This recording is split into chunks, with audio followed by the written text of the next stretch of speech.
Hello everyone, एक बार फिर से आप सभी का स्वागत है मेरे यूट्यूब चैनल में। आज मैं आप सभी के लिए बहुत महत्वपूर्ण वीडियो लेकर के आया हूं और ये वीडियो है इंग्लिश लिटरेचर से। इस वीडियो में मैं आपको जानकारी दूंगा प्रोसोडी के बारे में कि प्रोसोडी क्या होता है। इसके पहले वाला जो वीडियो मैंने अपलोड किया था, यानी पिछले वीडियो में मैंने रेटोरिक को कवर किया था। यदि आप रेटोरिक को नहीं जानते हैं, उस वीडियो को खोज रहे हैं, देखना चाहते हैं, तो ऊपर देखिए आई के बटन में लिंक मिल जाएगा, क्लिक करके आप उस वीडियो को देख सकते हैं। और यदि आप प्रोसोडी को पहले देखना चाहते हैं तो इस वीडियो में बने रहिए, लास्ट तक देखिए, प्रोसोडी बिल्कुल क्लियर हो जाएगा। ये वीडियो यूजीसी नेट के लिए, टीजीटी, पीजीटी, एलटी के लिए बहुत ही इम्पॉर्टेंट है। इसके अलावा यदि आप इंग्लिश लिटरेचर लवर हैं, इंग्लिश लिटरेचर को बहुत अच्छी तरीके से समझना चाहते हैं, तो भी इस वीडियो को आप देखिए, बहुत कुछ समझ में आएगा। तो चलिए बिना किसी देरी के शुरू करते हैं इस वीडियो को और देखते हैं कि इस वीडियो में मैं आपके लिए क्या लेकर के आया हूँ। Let's start.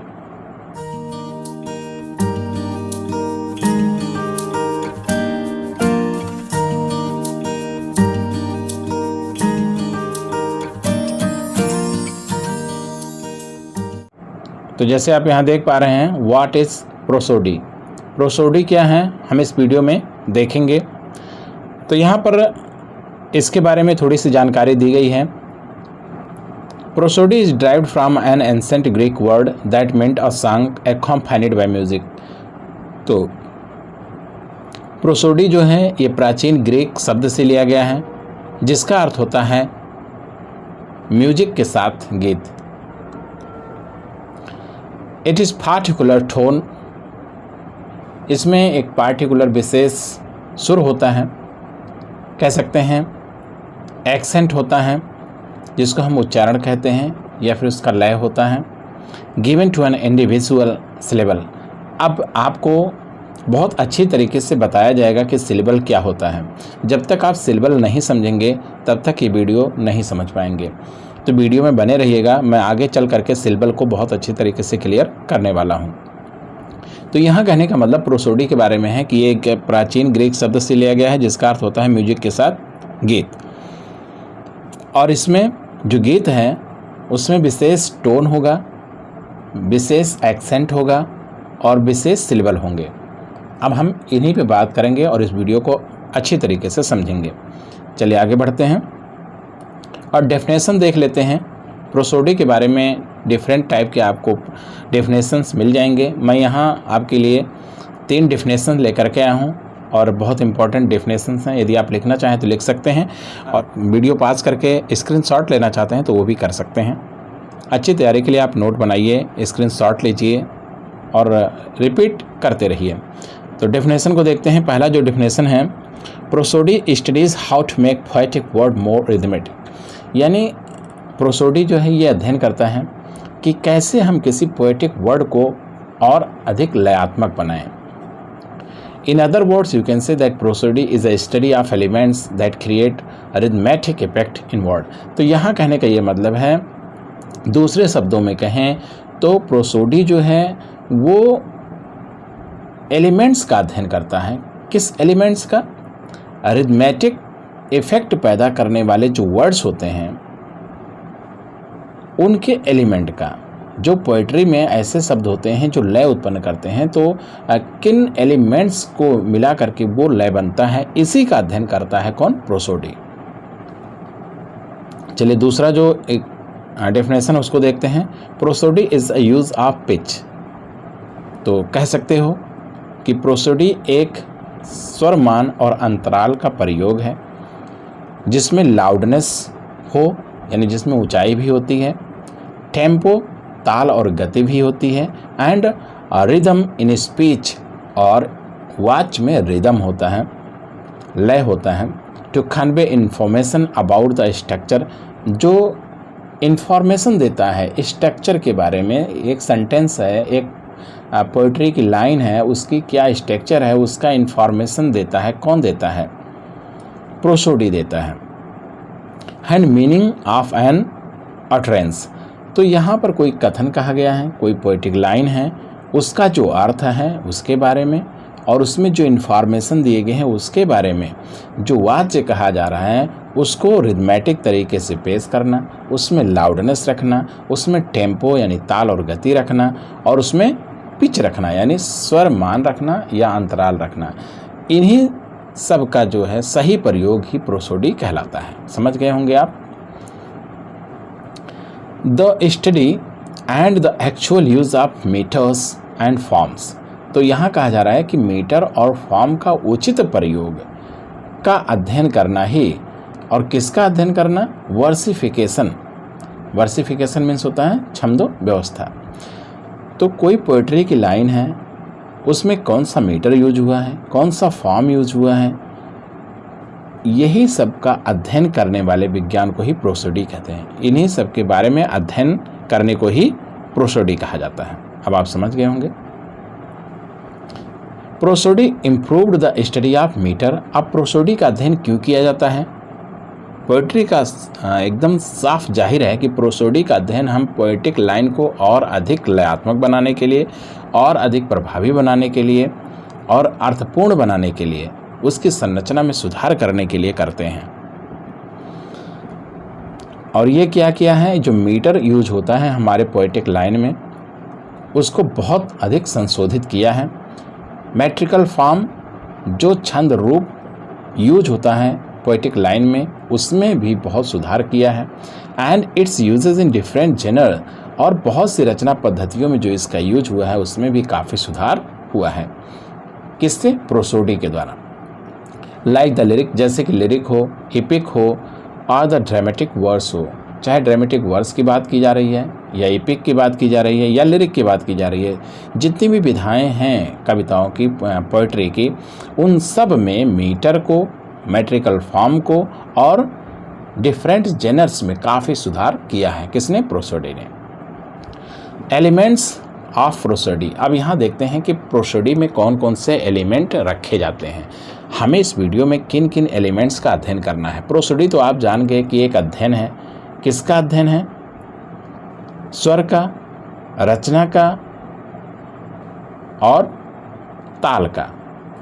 किसी पोएटिक लाइन में कैसे करते हैं, इसी को ही प्रोसोडी कहते हैं। अब एलिमेंट को देख लेते हैं। Main elements of prosody are given below. नीचे दिए गए हैं, ये आपको दिख रहे होंगे। नंबर 6 यानी 6 की संख्या में है। तो पहला है वर्सिफिकेशन, जिसका हिंदी अर्थ होता है छंदो व्यवस्था। दूसरा है मीटर, तीसरा है फुट, और चौथा है सिलेबल, और पांचवा है स्टैंजा फॉर्म्स, और नंबर 6 है मैट्रिक लाइन्स। तो आप देख सकते हैं कितने एलिमेंट्स हैं। एक बार फिर से रिपीट कर लीजिए। एलिमेंट्स हमारे 6 हैं। ये कौन से एलिमेंट्स हैं? ये आपके प्रोसोडी के एलिमेंट्स हैं। एलिमेंट्स को हम फिर से देखते हैं। नंबर 1 है वर्सिफिकेशन, नंबर 2 है मीटर, एंड नंबर 3 है foot, and number 4 syllable, and number 5 stanza forms, and number 6 metric lines. तो नंबर 1 देखते हैं, वर्सिफिकेशन किसे कहते हैं? छंदो व्यवस्था। The art of composing poems is called versification. यानी जिस कला से आप पोएम की रचना करते हो उसी को ही वर्सिफिकेशन, छंदो व्यवस्था कहते हैं। किसी की स्टाइल अलग होती है, किसी का लय अलग होता है, किसी की राइम स्कीम अलग होती है, किसी के जो इसमें उच्चारण खंड होते हैं, सिलेबल होते हैं, वो अलग होते हैं। तो इन सब को मिला करके रचना की जाती है किसकी? एक पोएम की। तो इन्हीं सभी व्यवस्था को हम क्या कहते हैं? वर्सिफिकेशन कहते हैं। The versification happens when something is turn on into a poem. जब किसी चीज को कविता में पिरोया जाता है तो वहीं पर वर्सिफिकेशन होता है। समझ गए होंगे। अब दूसरा हम मीटर को देखते हैं। मीटर मीन्स होता है छंद। Metre is the rhythmic structure of a verse. यानी जो पद्य है उसका जो स्ट्रक्चर है उसी का रिथमेटिक स्ट्रक्चर, यानी जो आपका पोएम है उसका रिथमेटिक यानी लयात्मक संरचना को ही मीटर कहा जाता है। समझ गए। It is a scheme. ये एक व्यवस्था होती है विच डिवाइड्स अ वर्स, जो एक पद्य को बांटती है, इनटू अनएक्सेंटेड सिलेबल। अनएक्सेंटेड का मतलब होता है अनस्ट्रेस्ड सिलेबल। ये मैं आगे बताऊंगा सिलेबल क्या होता है जब एग्जाम्पल दूंगा। तो सिलेबल जब आपका अनस्ट्रेस्ड होता है, जिसमें ज़्यादा जोर नहीं देना पड़ता है, ज़्यादा प्रेशर नहीं देना पड़ता है, बहुत ही आराम से कह दिया जाता है, तो उसे हम अनएक्सेंटेड या अनस्ट्रेस्ड सिलेबल कहते हैं। एंड एक्सेंटेड सिलेबल, तो यही कहा गया है कि ये ऐसी व्यवस्था है, मीटर एक ऐसी व्यवस्था है जो पद्य को एक्सेंटेड सिलेबल और अनएक्सेंटेड सिलेबल में डिवाइड करती है, जहां हमें ये पता चलता है कि जो हमारे सिलेबल्स हैं वो अनएक्सेंटेड हैं अथवा एक्सेंटेड हैं। चलिए आप फोर्ट देखते हैं। Number 3, fort. Fort is a combination of unaccented and accented syllables. ये भी सेम है, इसके पहले जो मैंने देखा मीटर, उसमें भी यही अनएक्सेंटेड और एक्सेंटेड की व्यवस्था थी। यहाँ कॉम्बिनेशन है दोनों का, दोनों एक साथ पाए जाएंगे। Each foot has a certain number of syllable. प्रत्येक फुट में एक निश्चित सिलेबल की संख्या होगी। यूजुअली 2 और 3 सिलेबल्स, प्रायः 2 या 3 सिलेबल आते हैं एक फुट में। अब एग्जाम्पल करके देखते हैं यहाँ पर। Discuss is made of 2 syllable. ये जो डिस्कस शब्द दिया गया है ये 2 सिलेबल से मिलकर के बना है। जो लोग सिलेबल को बिल्कुल नहीं जानते हैं वो यहाँ पर देखेंगे, सिलेबल बिल्कुल क्लियर हो जाएगा। कुछ वर्ड्स हमारे होते हैं जो सिंगल सिलेबल के होते हैं, उसमें 2 खंड नहीं होते हैं, लेकिन यहाँ पर जो डिस्कस दिया हुआ है इसमें सिंगल सिलेबल नहीं है, इसको हम बोलेंगे। यहाँ देखिए डिवाइड किया हुआ है डिस एंड कस। डिस्कस जब हम बोलेंगे, उच्चारण खंड, सिलेबल मीन्स होता है उच्चारण खंड, यानी किसी शब्द को, किसी सेंटेंस को हम कितने खंडों में बोलते हैं। तो सेंटेंस को छोड़ दीजिए, सेंटेंस तो बड़ा हो जा रहा है, हम पहले वर्ड को समझेंगे कि एक वर्ड को कितने खंडों में हम बांट सकते हैं, और वो उच्चारण खंडों में, यानी हमारी जुबान से कैसे कैसे कहाँ ब्रेक हो रहा है, फिर कहाँ हमारी जुबान ऊपर जा रही है, फिर नीचे आ रही है। तो इन्हीं सबको हम कहते हैं कि वहाँ पर डिवाइड कर सकते हैं हम उसके उच्चारण खंड को। तो डिस्कस यानी डिस्कस एक वर्ड है, लेकिन इसके उच्चारण खंड 2 हैं। पहला है डिस, दूसरा है कस। यहाँ अच्छी तरीके से देख सकते हैं डिस्कस। तो इसमें कितने सिलेबल हो गए? 2 सिलेबल हो गए, डिस्कस।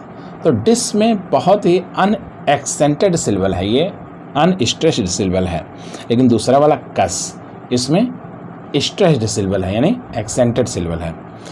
तो आप समझ गए होंगे। तो इसी को फुट कहते हैं।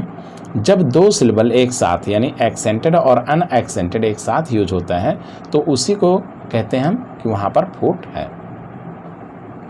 चलिए काइंड ऑफ फीड देखते हैं, जो हमने अभी फुट का अध्ययन किया, तो उसके कितने प्रकार होते हैं उसको देख लेते हैं। दोस्तों यदि वीडियो आपको अच्छी लग रही हो तो वीडियो को लाइक करना ना भूलें, साथ ही साथ अपने दोस्तों में भी शेयर करें। और हाँ, चैनल पर नए हों, चैनल को सब्सक्राइब नहीं किए हों, लग रहा हो आपको कि मैं आपके लिए इम्पॉर्टेंट वीडियोस ला पाता हूं, अच्छे से पढ़ा पाता हूं, तो चैनल को सब्सक्राइब कर लीजिए ताकि आने वाली वीडियोस आप तक पहुंचती रहें। तो यहाँ जो काइंड्स दिया गया है, ये यहाँ पर 4 काइंड्स दिए गए हैं। जो पहला काइंड है वो आई एम्स का है। हाँ, दूसरा जो सिलेबल है वो है ट्रॉकी का, लघु गुरु छंद इसको कहते हैं। तीसरा है एनापेस्ट और चौथा है डैक्टाइल। तो सबका हिंदी आपको मिल जा रहा है, आप देख सकते हैं, अच्छे से अध्ययन कर सकते हैं। तो ये 4 प्रकार दिए गए हैं किसके? फीट के। आगे हम इनका प्रयोग देखते हैं। अभी हम फुट के बारे में बात कर रहे थे, नंबर 3। अभी हम फुट के बारे में बात कर रहे थे जो नंबर 3 पर हैं। अब इसके बाद हम नंबर 4 पर आ जाते हैं, सिलेबल के बारे में बात कर लेते हैं। मैं पहले भी कह रहा था कि सिलेबल के बारे में मैं इस वीडियो में बताऊंगा। तो चलिए अब सिलेबल को देखते हैं। सिलेबल मीन्स होता है उच्चारण खंड, यानी किसी वर्ड का कितना उच्चारण खंड है। जैसे कि हमने डिस्कस में देखा, तो उसी तरह से जितने होंगे वो सब एक एक सिलेबल कहलाएंगे। मुझे लग रहा है कि अब आपका सिलेबल क्लियर हो गया होगा और आप भी अब वर्ड का सिलेबल निकाल सकते हैं। तो ये चलिए देखते हैं सिलेबल क्या होता है। Syllable is a part of word, यानी एक शब्द का एक खंड होता है, भाग होता है। विच हैज़ 1 वॉवेल साउंड, जिसमें एक वॉवेल साउंड आता है, जैसे डिस और कस। ठीक है, आगे हम बढ़ते हैं। दोस्तों अच्छी पकड़ चाहते हैं तो यहाँ पर हमारी वेबसाइट्स दी गई हैं, इन वेबसाइट्स को विजिट कर सकते हैं। वैसे ये हमारी वेबसाइट्स सबसे आगे चल रही इंग्लिश के बारे में। तो यहाँ पर जाएंगे तो ये जो लेसन आप देख रहे हैं, जो लेसन मैं यहाँ पढ़ा रहा हूँ, जो फाइल PDF की यहाँ पर मैं रन कर रहा हूँ, इस फाइल को डाउनलोड भी कर सकते हैं। डाउनलोड करने के लिए आपको कुछ नहीं करना है, ये वेबसाइट है, वेबसाइट पे क्लिक करेंगे तो मेरा होम पेज ओपन होगा। होम पेज ओपन होगा, वहाँ PDF डॉक्यूमेंट्स हैं, उस पर क्लिक करेंगे तो जितनी भी फाइलें डाउनलोड करने के लिए अवेलेबल हैं वो शो हो जाएंगी और अपने रिक्वायरमेंट के हिसाब से आप फाइलों को डाउनलोड कर सकते हैं। चलिए आगे बढ़ते हैं। अब ये सिलेबल के बारे में बताया जा रहा है कि सिलेबल 2 प्रकार के होते हैं, जैसे कि मैंने आपको पहले ही बताया था। एक है अनएक्सेंटेड और दूसरा है एक्सेंटेड। तो अनएक्सेंटेड को हम अनस्ट्रेस्ड भी कहते हैं और एक्सेंटेड को हम स्ट्रेस्ड सिलेबल भी कहते हैं। स्ट्रेस्ड सिलेबल का मतलब जिसमें हम जोर दे करके, थोड़ा रुक करके, लाउड आवाज़ में हमें कहना पड़ता है, तो वो आपका स्ट्रेस्ड सिलेबल होता है। जैसे डिस में हमें कोई स्ट्रेस नहीं देना पड़ा, लेकिन कस में हमें कुछ स्ट्रेस तो देना पड़ता है, तो उसी को हम कहते हैं स्ट्रेस्ड और अनस्ट्रेस्ड सिलेबल। चलिए अब आगे देखते हैं। Syllable has other kind also. अब ये जो सिलेबल है मैंने 2 भागों में यहाँ पर बताया कि जो मेन पार्ट हैं, जो मेन कह सकते हैं यहाँ पर डिवाइड किया जाता है उनको 2 भागों में, वो हैं एक्सेंटेड और unaccented.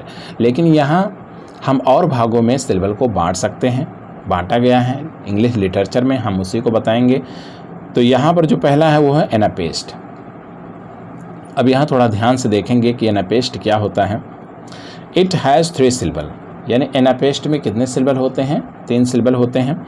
The first 2 syllable are unstressed. जो पहले 2 सिलेबल होते हैं वो बिल्कुल भी स्ट्रेस्ड नहीं होते हैं। But the third one is stressed. लेकिन जो तीसरा सिलेबल होता है वो स्ट्रेस्ड होता है, वहाँ पर जोर दिया जाता है। तो ऐसे में कौन सा किस प्रकार का सिलेबल है? एनापेस्ट।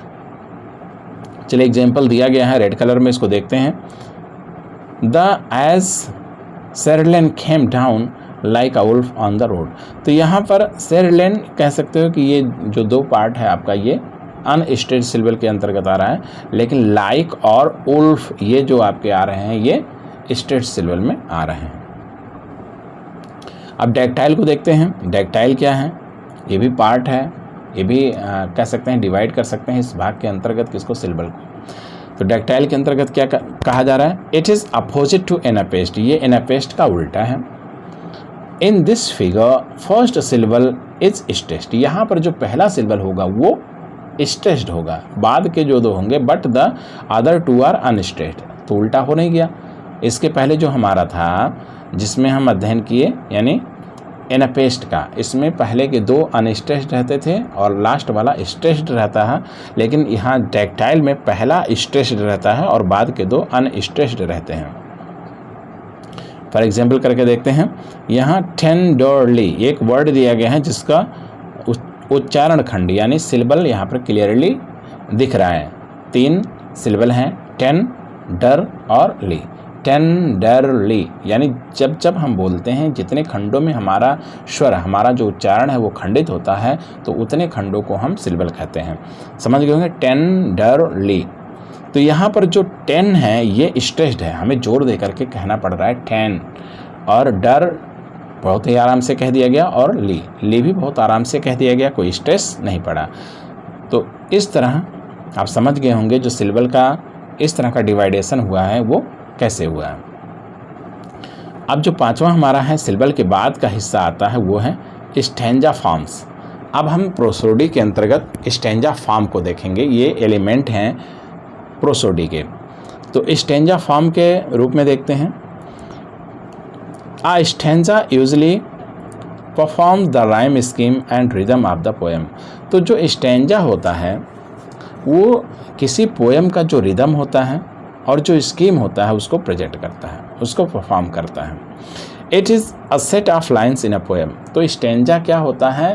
पोएम की लाइनों का एक सेट होता है।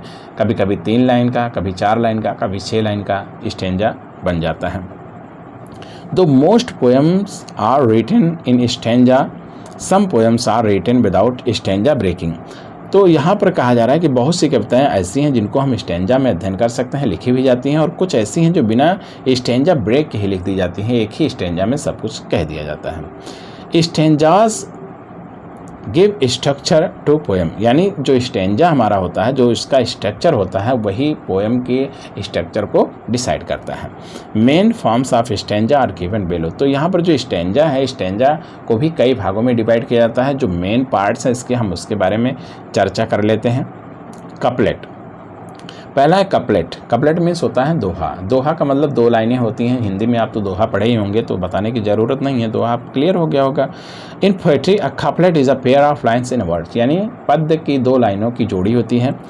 Typically they rhyme and have the same metre और रिदम। तो इनकी जो रिदम होती है, इनका जो मीटर होता है, वो लगभग सेम रहता है और कभी कभी सेम नहीं भी रहता है। They make up a unit और कंप्लीट थाट, और इन 2 लाइनों में ही पूरा का पूरा जितना विचार होता है, जितना थॉट होता है, वो दे दिया जाता है। अ rhyming couplet is 2 similar lines of poetry, यानी कविता की 2 समान लाइनें होती हैं जो राइमिंग कपलेट होती हैं, एक जैसा राइम उसमें होता है। And ends on the same sound, और सेम साउंड पर जा करके एंड होती हैं। Let's see a rhyming couplet example. यहाँ पर हम राइमिंग कपलेट एग्जाम्पल, यानी कपलेट जो है उस कपलेट का एग्जाम्पल देखते हैं। तो यहाँ पर एग्जाम्पल दिया गया है। कितनी लाइनें हैं? ये 2 लाइनें हैं। ये 2 लाइनें आपके कपलेट हैं। अब इसमें हम देखते हैं कि कैसे सिलेबल्स मिल रहे हैं, यानी इसमें भी 6 सिलेबल्स हैं, इसमें भी 6 सिलेबल्स हैं। अब यहाँ देखिए, she was a little, little में 2 सिलेबल है, इसलिए इसको 2 भागों में बांट दिया गया, जबकि टेंस में 1 ही सिलेबल है। तो कुल मिला करके आप देखिए 1 2 3 और टाइटल में 2, तो 3 2 5 और ये 6, तो 6 सिलेबल हो गया इस सेंटेंस में। अब आप समझ रहे होंगे सिलेबल का कमाल। यहाँ भी देखते हैं 1 2 3 4 5 और 6, इसमें 1 सिलेबल है सारे वर्ड्स में। जैसे यहाँ लिटिल, लिटिल में 2 सिलेबल आ रहा, लिटिल, लेकिन और किसी में 2 सिलेबल नहीं आ रहे हैं। तो इस तरह से आप समझ गए होंगे कि जो दोहा होता है वो पद्य की 2 लाइनें होती हैं, जिसमें मीटर होता है, राइम स्कीम होती है। फॉर एग्जाम्पल करके देखते हैं। यहाँ पर ये एग्जाम्पल लिया गया है मिडसमर नाइट्स ड्रीम से, जो विलियम शेक्सपियर की रचना है। यहाँ पर भी हम करके देखें तो आपको जितने सिलेबल इसमें मिलेंगे उतने सिलेबल इसमें मिलेंगे। आप लोग निकालिए, स्क्रीनशॉट ले लीजिए, निकालिए और कमेंट में बताइए कितने सिलेबल आ रहे हैं। फिर इसके बाद है कपलेट के बाद ट्रिपलेट। ये ट्रिपलेट किसका फॉर्म है, किसका पार्ट है? स्टेंजा का। तो ट्रिपलेट में जैसे कि कपलेट में 2 लाइनें होती हैं, वैसे ट्रिपलेट में 3 लाइन्स होती हैं। इसका भी राइम स्कीम और जो मीटर होता है वो लगभग मिलता है, कभी कभी नहीं मिलता है। They make up a unit और कंप्लीट थॉट, ये भी अपना पूरा जो विचार होता है वो दे पाते हैं, यानी 3 लाइनें।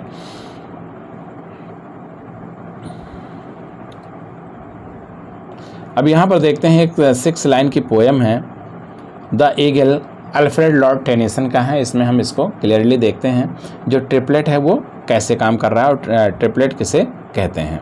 तो यहाँ देख रहे हैं जो लाइनें हैं ट्रिपलेट की, ये 3-3 लाइन की एक स्टेंजा बनी हुई है, तो इसी को हम कहते हैं ट्रिपलेट। और इन तीनों लाइनों में जो आपके सिलेबल आ रहे हैं वो कितने आ रहे हैं? 7 सिलेबल्स आ रहे हैं। कैसे?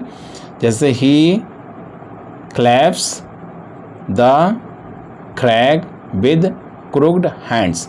अब आप देखिए तो इसमें कितने सिलेबल हो गए? He clasps the crag with crooked hands, तो 3 और 3 6 और 1 7। क्लियर ना हो रहा हो तो एक बार फिर से हम देखते हैं। जैसे ही 1 हो गया, क्लैप्स 2 हो गया, द आपका 3रा हो गया और क्रैक 4था हो गया, विद 5वां हो गया, क्रूक्ड 6वां हो गया और हैंड्स 7वां हो गया। तो इस तरह से 7 सिलेबल्स हैं। क्लियर हो गया होगा। तो इसी को ही हम कहते हैं ट्रिपलेट। आगे हैं ट्रेजरा रीमा। तो दोस्तों इस वीडियो में इतना ही, आगे तो अभी और है इस पीडीएफ में। पीडीएफ लंबा है, पूरा प्रोसीडी का लेसन है, लंबा है, एक वीडियो में कवर करेंगे तो काफ़ी बड़ी वीडियो हो जाएगी और आप ऊब जाएंगे। तो एक वीडियो में मैं इसको कवर नहीं कर रहा हूँ, एक और वीडियो ला रहा हूँ। नेक्स्ट वीडियो आपका इसके आगे के पार्ट पर बनेगा। तो यदि आप देखना चाहते हैं उस वीडियो को तो कमेंट में ज़रूर बताइएगा, मैं जल्दी बनाऊंगा उसको। और हाँ, एक बार फिर से कहता हूँ, यदि आप चैनल पर नए हैं, चैनल को सब्सक्राइब नहीं किए हैं तो चैनल को सब्सक्राइब करके बेल आइकन प्रेस करके ऑल नोटिफिकेशन ऑन कर लीजिएगा, ताकि हमारी वेबसाइट पर जितने भी पोस्टेस आपके लिए डाले जाएँ, वीडियो डाले जाएँ या फिर लाइव आऊँ, वो सब का नोटिफिकेशन आपको मिलता रहे। और चलते चलते यदि आप वीडियो को पसंद करते हैं, वीडियो अच्छी लगी हो तो वीडियो को लाइक कर दीजिए और अपने दोस्तों में ज़रूर शेयर करिए। तो दोस्तों, इस वीडियो में इतना ही। मिलते हैं नेक्स्ट वीडियो में नई जोश नई ऊर्जा के साथ। तब तक के लिए बाय बाय।